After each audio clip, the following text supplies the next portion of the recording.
We're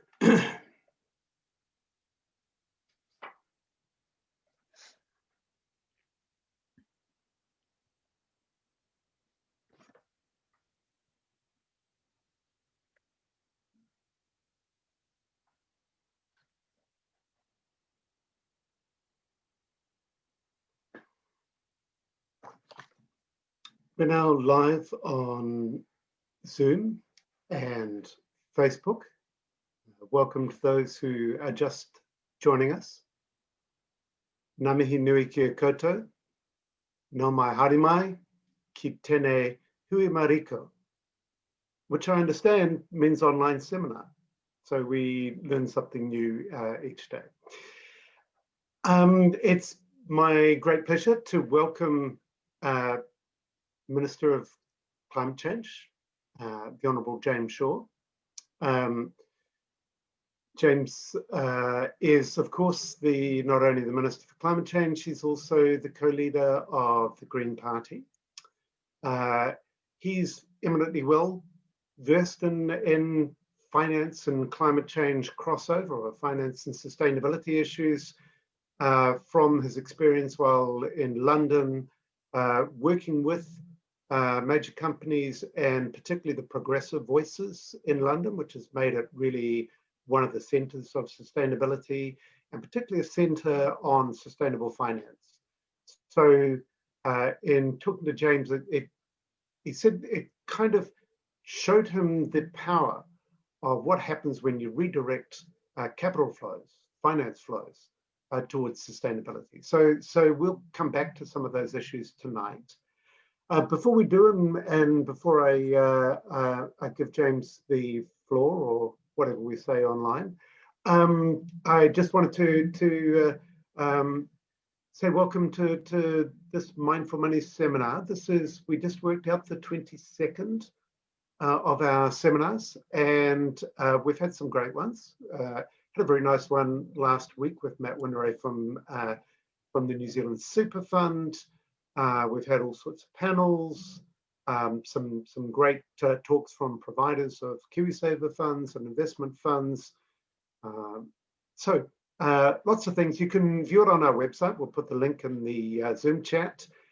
And we'll also put the link in for something you can all help us with, which is Mindful Money is a charity. And at the moment, we are going through a crowdfunding campaign. And for those of you who know crowdfunding, we've got 8 days to go in our campaign, and we've still got quite a lot of money before we get to our target for pledges. So if you like the sound of Mindful Money, then please go and visit our website and go and have a look at our crowdfunding page. So thank you. Now, let's crack on. What we're going to do is, I'm afraid you're all going to be muted. Rather authoritarian of us, but it kind of works this way. We potentially got up to 100 people online. So please, at any time, put your questions in the chat, in the Zoom chat, and we'll pick those up and ask questions of James after he and I have had about 20 minutes discussion. So James is going to kick off with a short opener, and then he and I'll have a brief discussion, then we'll open up for questions. Those of you on Facebook Live, please put your comments into the comments section of Facebook Live, and our colleague Toby will bring them through into Zoom, and we'll take your questions through here. So without further ado, and by the way, the whole seminar will be around 40 minutes or so. So without further ado, very warm welcome, James. You've been incredibly busy, not only with an election coming up, but also, of course, with lots to do on climate change. So over to you for kind of a brief intro and to kick us off. Tēnā koe, Barry. Thank you very much for the introduction. Tēnā koutou katoa Ngā mihi nui kia koutou. Good evening. Thank you very much for taking up some time to have a chat with me this evening about this. As Barry said, this is an area that I am particularly interested in because I do think that it is one of the single most important levers that we can pull in the transition to a zero carbon economy over the course of the coming decades. I'm very grateful to the work that Barry and the team at Mindful Money are doing as part of an ecosystem of organizations that are really helping to start to shift the financial flows away from the old economy and towards the new economy. It is an area that people are hungry for. And so it's convenient that we're pushing against an open door, but of course we are at a fairly early stage, and so people don't necessarily have the tools and the mechanisms to kind of get there. And so that's really, I think, the kind of role that I think we've been starting to play over the course of this last term, and that I really want to accelerate in the next term of government. There's a few things that I just want to talk about, and they sort of fall into three broad categories. First of all is around negative screening and the idea of not putting your money into things that damage things. The next one is in the area of positive screening, i.e. seeking out areas to put your money that actually help to move things forward. And the third area, which as an ex-PwC person is sort of an old one for me, which is around what gets measured gets managed. And so we've been doing a little bit in each of those domains to try and start to lay the groundwork. It has taken us most of the 3 years of this parliamentary term to get us to the starting point. But I think if we are able to continue in this government, beyond this, that actually you'll really see that kind of groundwork come to life and for things to accelerate pretty quickly. So let me start with the third one, which is around what gets measured gets managed. And there is an issue around transparency and having good information.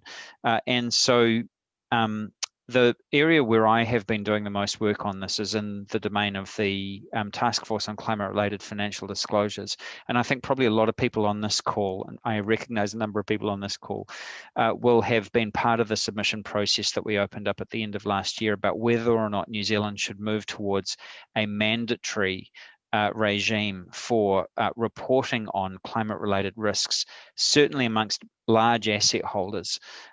It is something that Adrian Orr, as the Governor of the Reserve Bank, is particularly concerned about for the same reason that Mark Carney, the former Governor of the Bank of England, was concerned about, which is the idea that there may be many billions of dollars of unquantified and unreported risks sitting on corporate balance sheets, and that ultimately that represents a threat to the overall financial system. So we released a consultation document at the end of last year on whether or not we should move to a mandatory transparency regime around that as part of corporate reporting. And we had some really positive feedback that people actually do seem to want that to a large extent. And I hope to be able to say some more about that before the election. The second area that I wanted to talk about, and so that we think that if we move towards that, that will really help to start to accelerate capital flows or changes in capital flows in the New Zealand economy, and perhaps to some extent in our kind of cross-border arrangements as well, because investors will be making decisions with much better information than they're able to make now.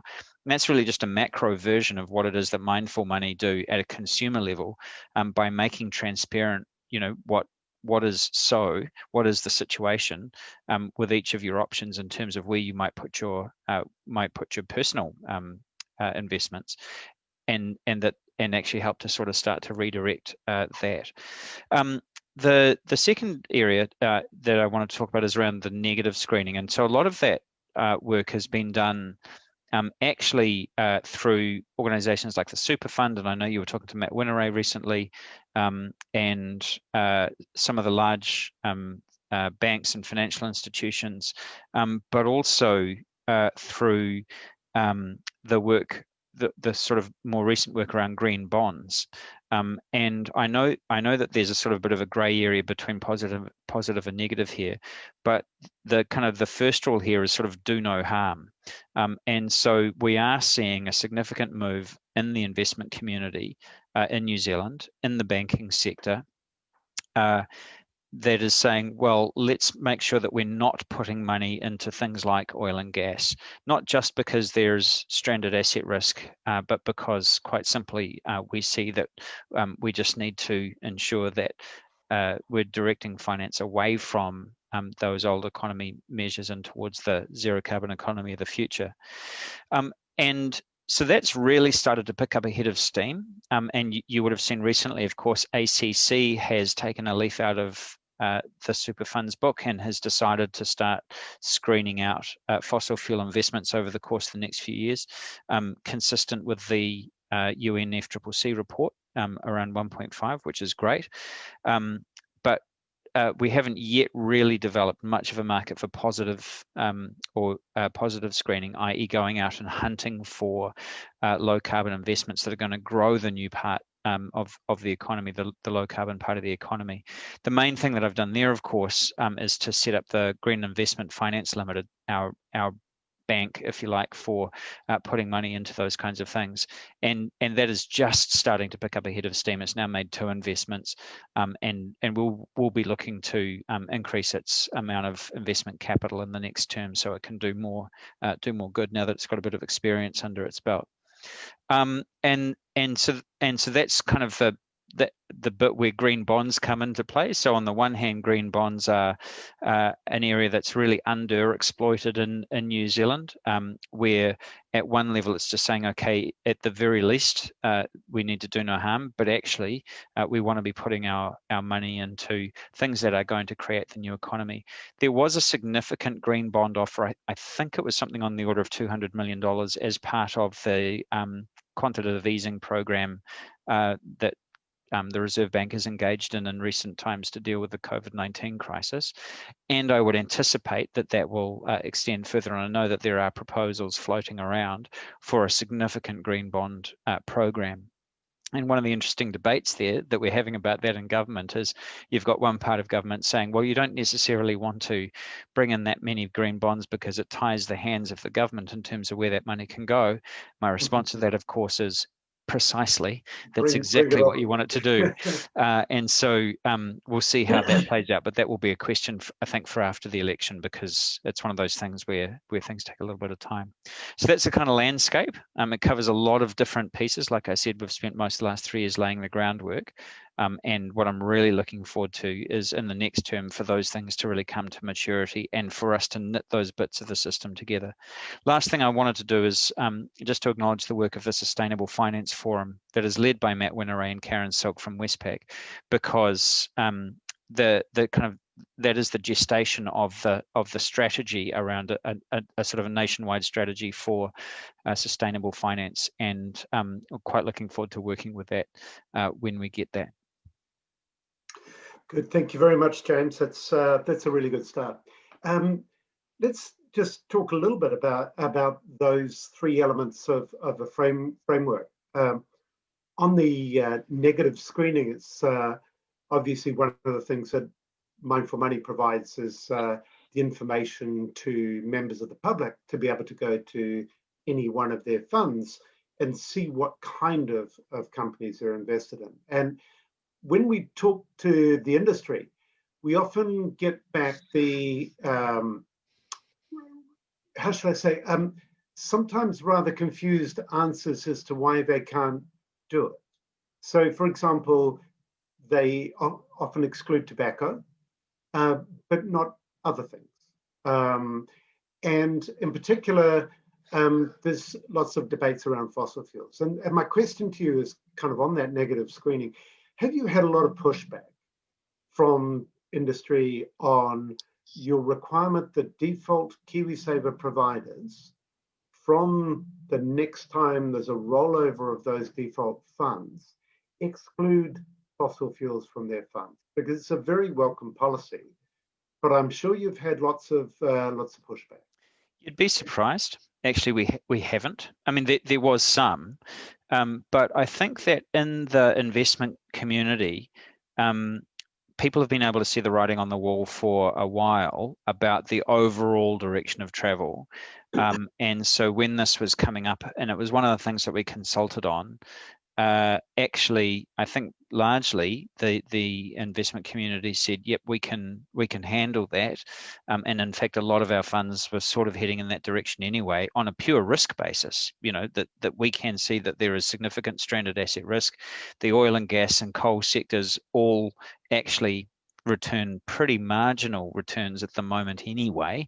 They don't perform well compared to other sectors for a whole variety of reasons, but one of which is that people are seeing that Yeah. people are obviously using those products now, but they're not going to be using them for much longer. It's actually a Yeah. little worse than marginal. I did the figures earlier this week. We've just produced a new report called Inside the Black Box, looking across all the funds. Yeah, very good. Yeah, lovely.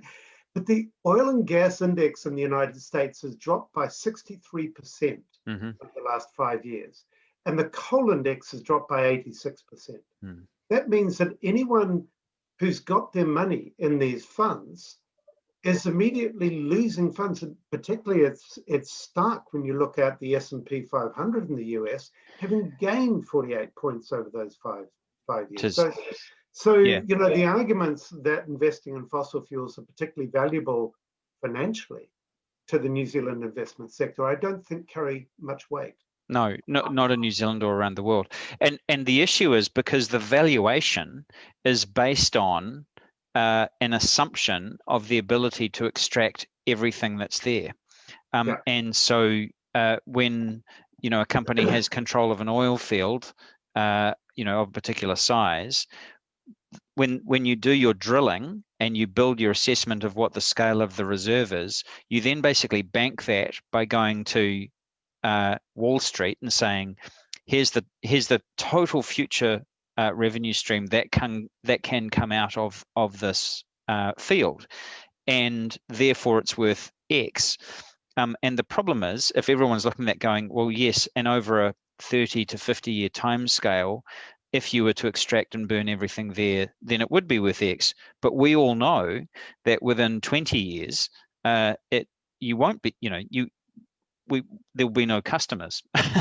And so therefore it can't possibly, so you're seeing a write down of existing assets, which is being reflected in those share prices. And I love what Sheikh Yamani from Saudi Arabia said. The Stone Age didn't end because we ran out of stones. Yeah. And the oil age won't end because we ran out of oil. No, that's right. It's going to fry our planet if we keep on burning it. Yeah. James, let's move on to the positive side of the equation in directing finance towards sustainability and towards climate solutions. Obviously, the green investment finance is a fantastic thing. I remember some conversations between us in earlier times around it. So it's fantastic that it's up and running. It's had a bit of difficulty in finding suitable vehicles, and it's not only green investment finance, it's also other funds, other impact funds. Do you think that the government is going to have to put in place some positive incentives to be able to get that flow of funds going, particularly given the fact that it looks like it's taking a little while for the ETS price to rise to a level that might create those incentives? I don't know. It's $34.08 this morning. So I check the email every day to find out what the ETS price is. No. I think it's actually not about the availability of capital. It's the availability of investable propositions. That's actually the side of the equation that we have the greatest problem. And the evidence of that, I guess, is we put in $100 million worth of initial capital into green investment finance. And it's only deployed a very, very small portion of that. And it is operating on a commercial basis, albeit essentially a concessionary commercial basis, because it's got this mission to drive down emissions. But the issue really is, are there sufficient projects that are commercial or commercially scalable in Aotearoa at the moment, that you could put your money into? And the answer at the moment is it's pretty thin.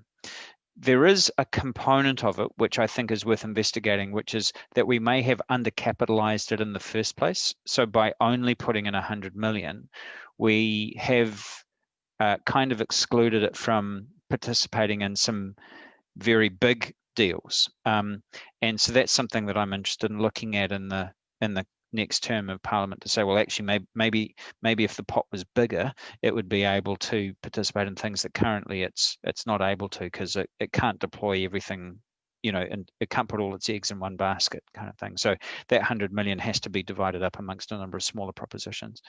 And there is a component of market making with what Green Investment Finance is doing, and so it is. I think it's done a lot of really good work in terms of creating that, but it's taking a while for that to mature. That would be consistent with what we've seen in Australia and the US and other places with similar organisations, that it takes about 2 to 3 years for the establishment and market making phase to sort of start to flow through into deal flow. Okay. So let's move to the third element you talked about, information and reporting. So we've got a question come through from chat. Thank you, Patrick. What countries have put in place a regime of mandatory climate reporting that works from your perspective? And I've got a sort of related question, which is, what if no one's watching? Because you put all this complex information out there about climate scenarios and about where companies are, but you also need an infrastructure that makes sense of it and then uses it to hold those companies to account. Otherwise, it doesn't have any impact. Yeah, so I think there's a couple of things there. So there are no countries in the world that have got a mandatory regime yet. Canada did put in place, this was a pretty interesting move that they made, which is that during the kind of shockwave that went through from COVID-19, as they started to deploy stimulus capital into the economy there, they said to companies, if we're going to keep you afloat, we're going to require that you start doing TCFD reporting. So they actually made their stimulus support conditional on companies starting to do that, which is a pretty interesting move. But nobody yet has a sort of an economy-wide measure. There are, I'm reliably informed, something like 60 central banks in the world who are investigating it. So it's clearly a central bank concern, not just a Mark Carney, Bank of England concern, or an Adrian or RBNZ concern. And when you say who's going to use it, that suggests that actually it will be primarily the central banks in the first place who are the most interested, because they are looking at systemic risk.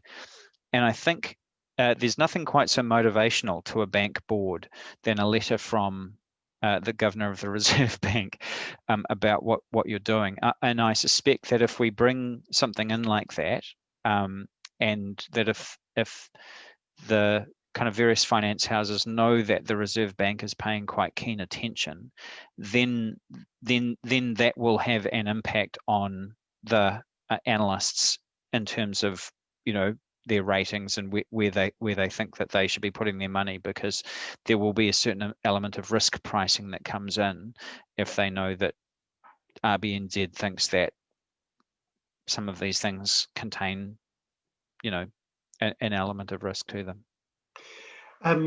Thanks, James. A question from Rachel. Thank you, Rachel. It's great. Putting aside agricultural greenhouse gas emissions, transport becomes the sector which really is the big one for us to crack. And she says, from an investment perspective, there's not a huge amount that investors can put their money into on transport at the moment.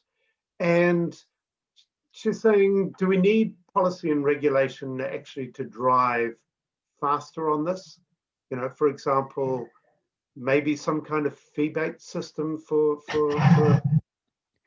Maybe. internal combustion engines. Yeah. So I would say yes. I mean, there's regulation and investment, I think, go hand in hand. And so it's one of the things that I'm very interested in, is the idea of ensuring that we've got a regulatory environment that works to stimulate investment rather than to close it down. And often government interventions can be very unhelpful, even if they're well-intentioned, in terms of trying to stimulate investment and long-term investment in transitions like the one that we're talking about. And so that is definitely something that we are keen to progress. It is an area where famously we have done all of the policy work several times over, to tell you the truth, in the last couple of years, and which we should be able to dust off and move on very quickly after the election. But I completely agree. I think that we can create a regulatory environment that stimulates demand, and as a result of that, stimulate the requirement for investment. Yes, and as a related issue, James, if you're perhaps Minister for Climate Change in the next government, what are your priorities? And maybe related question is, what are you really gutted that you weren't able to get through this time? So where do you see that change, that climate action really being driven from government intervention? What are the key levers that you see? I think the term of Parliament that's in fact drew to a close this afternoon, with a few weeks of overtime, the work that we did was not only, but it was primarily about your high-level frameworks and your institutions. So the Zero Carbon Act and the Emissions Trading Reform Act were the kind of centerpiece of our climate change program. We did a lot of other stuff, but those were the kind of the big chunks. And what that did was it put in place the legislative framework for operating within 1.5 degrees of global warming. So that's the threshold that we've got to operate in according to our new legislation. Subsequent to that is what are our emissions reductions targets that are consistent with that 1.5 requirement. Subsequent to that, you've got the Climate Change Commission and the role of these 5 yearly emissions budgets. Subsequent to that, you've then got the cap inside the ETS and kind of unit supply questions on an annual basis. So we've created this cascade right from that kind of temperature goal that New Zealand has committed to, right down to essentially ETS unit supply. And then that all should drive pricing, recognizing that we also have pricing controls that will need to kind of change and adapt over time. So that's all good. And that is already starting to have an effect.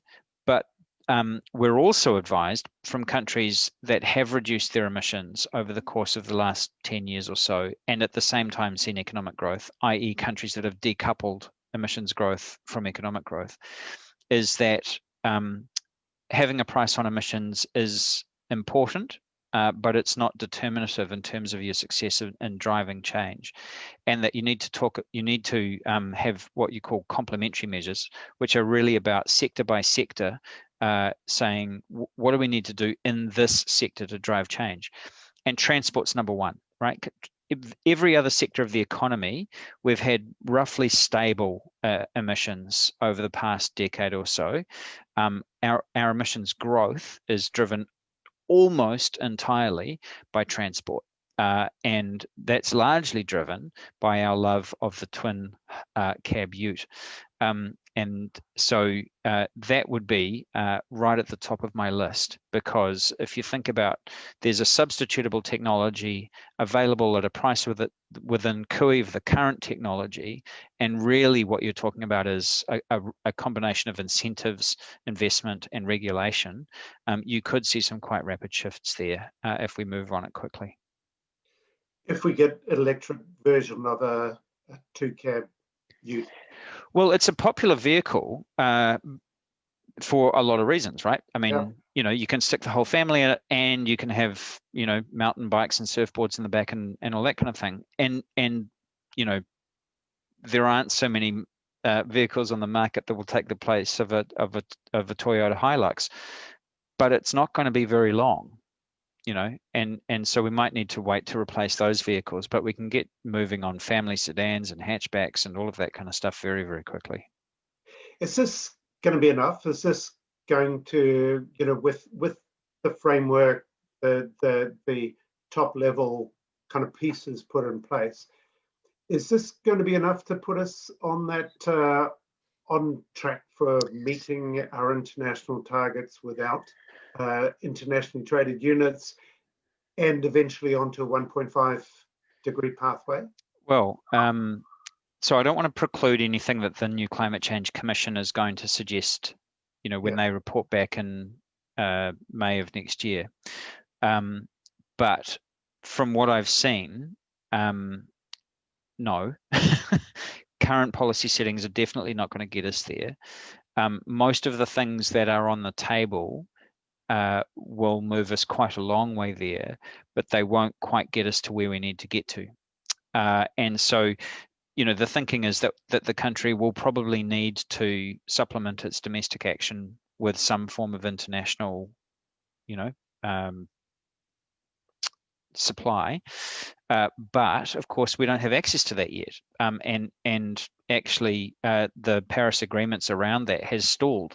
And so at the moment, we kind of have no choice really but to focus primarily on the domestic market, which I thought we should have been doing anyway for you know, the last 20 years, and successively failed to do.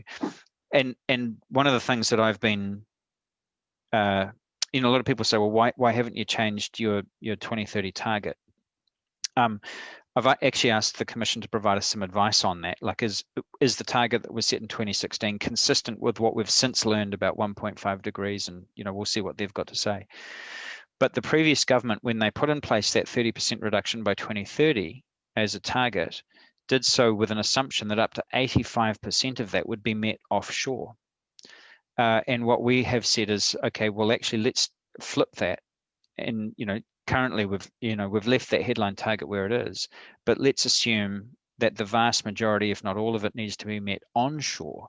And so if you want to talk about scaling up your ambition, that's where our ambition has gone, is instead of outsourcing the problem, you know, to other countries, we're actually going to take responsibility for our own emissions. And that involves a massive re-engineering of our domestic economy in a very short period of time.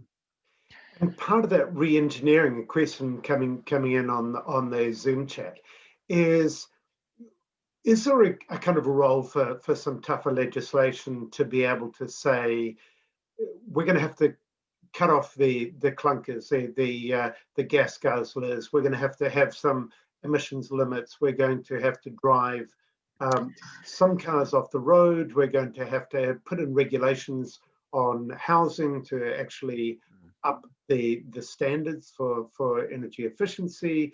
There's a whole lot of areas where regulation would actually cut off the bad performers, whereas at the moment there seems to be quite a reluctance to put that regulation in place. Yeah, Incentives are good, but you need the regulation as well. You do, and so I think in some areas. So one of the other things that we did all the work on, but then were blocked from getting over the line, was in addition to the clean car discount, the fee bait, we also had a clean car standard, which was in a sort of a sinking lid on tailpipe emissions. And so the idea is that those two things would go hand in hand. You know, you sort of regulate and you say, well, this is what's got to happen to your vehicles, and then you use a pricing mechanism to make it easier for people to buy the lower emission vehicles to meet the standard. So I think we do those two pieces in concert, and I think that we could move on them very after the election, depending on the constellation of parties that makes up the government.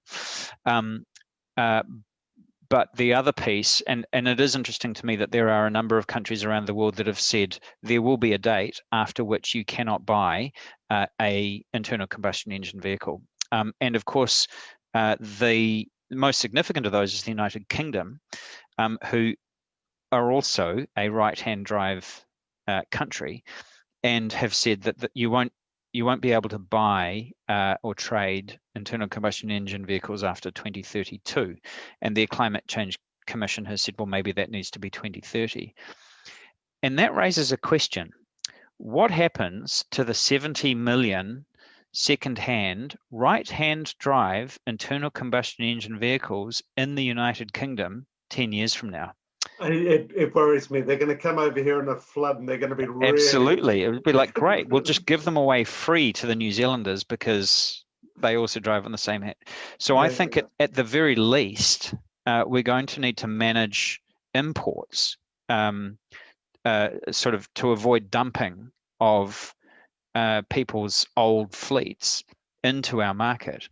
And you know, that's a slightly different question about whether or not you're allowed to buy or trade internal combustion engine vehicles within the domestic market that may already be in the country.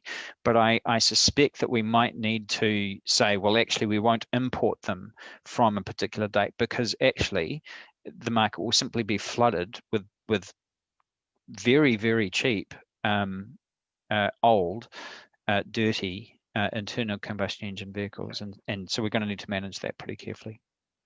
So for those on the call or on Facebook Live, please ask your questions now, because we are rapidly running out of time in this very interesting conversation. James, question come in, say, you know, transport's fine, but actually the real action is in the agricultural sector and agricultural emissions. It seems that the issue of land use is starting to become complex and contested, with a lot of pushback on plantation forestry. And how are you seeing the kind of solutions on in the agricultural field, recognizing that in a way things have been put on a bit of a slow burn until the next term of government, at least? Well, I mean, the issue that is, I think if you ask the farming organisations that are involved in trying to roll out this farm level plan, they do not feel like it's on a slow burn, because they need to have 50,000 farms. Every single farm in the country needs to have a measurement, management and pricing mechanism in place by 2024. And then the pricing mechanism kicks in 12 months later, once, you know, everyone's had 12 months worth of experience with how it works. And we don't have the software for that yet, although I think there are people on the call who think that they're pretty close to getting there. So, I mean, we are the first country in the world to have legislated for a price on agricultural emissions. And yes, I recognise that there's a sort of a delay in that, but it's moving pretty quickly. And so Barry,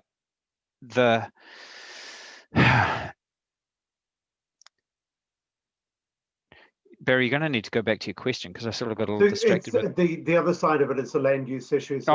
Yes, that's right. So yeah, so on one hand, that's right. So on one hand, we've got this kind of work program to roll out this farm level system that doesn't currently exist, although it's getting there. Yeah. On the other hand, we are actually starting to use, in a somewhat ad hoc way, the RMA tools around land use change. So, for example, we've now got an RMA tool for limiting urban spread onto elite soils, which is basically the Pukekohe question. Why are you planting? Why are you building suburban sprawl on some of the best horticultural land in the country, right? At one level, that doesn't make sense, but if you just leave it unregulated, then because house prices are insane, it makes sense to convert your farms to housing, right? So there's now an RMA tool to sort of consider that. There's another one that was introduced as part of the water package of reforms, which says if you own a dairy farm and you want to intensify the land use, then you need to have consent for that. So we've started to use consenting there as well. And there is a proposal floating around for limiting or using consents for changing land use from your sort of classes 1 to 4 or 1 to 5 farmland into plantation or permanent forestry, but not needing a consent for your higher more grades of land. marginal land. Yeah, that's right. Now, my issue is that actually this has all been a bit ad hoc, and actually we probably need something that's a bit more kind of comprehensive and takes all of those factors into account. And I don't think that we've got all the settings right around forestry inside or outside the ETS, and it is something that we are working on in kind of various parts of government, and we hope to have an answer or a set of answers around that, I think, in the second half of next year. So it is something that we're working on fairly rapidly. But you're absolutely right. Land use change as a big question is something that the country is increasingly needing to have a better answer than it's currently got. And the other thing, of course, is that we are going to replace the Resource Management Act with at least 3 other acts, but the primary one will be a sort of Built and Natural Environments Act. And I suspect that a lot of those questions, Barry, will get wrapped up in that legislative reform program. Yeah, and that research program presumably will also look at incentives for planting native trees, for maintenance of native forests in a way that recognises the biodiversity benefits and other benefits, as well as sequestration. Yeah, so the holy grail of where we want to get to with this kind of farm system program is to be able to say at the farm level that we are able to map not just your sources of your emissions, but also all of your sequestration opportunities. And that could include things that aren't currently able to be accounted for inside the ETS, like shelter belts or riparian strips and so on, which, although they're small, assuming that they're permanent or very long lasting, then they do have an impact, right? So the idea is that and actually also we want to take another look at soil sequestration, which is an area which in New Zealand, I think people kind of came to an answer about 10 years ago and said it's not really worth it, let's not bother. But actually is, the science has moved. And I think, to be fair, we're at the very least, if we're going to be bringing a sort of a pricing system in, you need to allow people to explore all the options, even if they don't necessarily mature into anything. And so the idea is that at the farm level, you'd be able to map all of your sources, i.e. all of your animals and farm vehicles and so on and so forth, all of your sinks, knit those together, and then you're either up and over the line and you'll attract some kind of fee, or you'll be below the line and you'll attract some kind of rebate or discount. And that's the theory. I know that Toitu and EnviroCare last week actually released their kind of farm tool that they've been working on over the last few years, and they've actually got I think several hundred farms already that they've been working with to kind of help to mature that tool, and I'd be interesting to see how that plays out as part of this overall program. Thank you to Becky Lloyd, who simultaneously, as you were saying that, put exactly that into the Zoom chat. So thanks, Becky. I'm afraid we're going to have to draw the line there, because we try and keep these seminars as short and sharp, and we've been privileged by having a really interesting discussion. Thank you, James. Congratulations on the great work you've been doing as Climate Minister, and we certainly hope that we'll have a chance to talk to you in future, perhaps in a similar role after the election. So do I, Barry. not declaring any political bias or anything, but that would be very nice. Thanks, Barry. Yeah, great. For those in the audience, as I said, there's some really interesting seminars on our website. Go and have a look at that. We've also just released a new report that I talked about, which is called Inside the Black Box, an analysis of New Zealand investment funds, looking across 670 funds. Did you realize there were so many?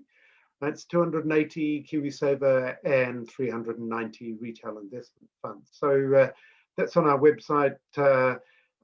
We would like to thank you very much for coming tonight. It was a great seminar. Next week, we're shifting gears. and we're talking about the integration of gender issues into investment. And we've got a great panel, and I hope you all join us. I'll just conclude with a thanks to Booster Harbour and Generate, who are very generous donors who have helped us put on these events, and we're very grateful to them. And we'll hope to see you again next week. So thank you very much for joining us. Ka kite ana.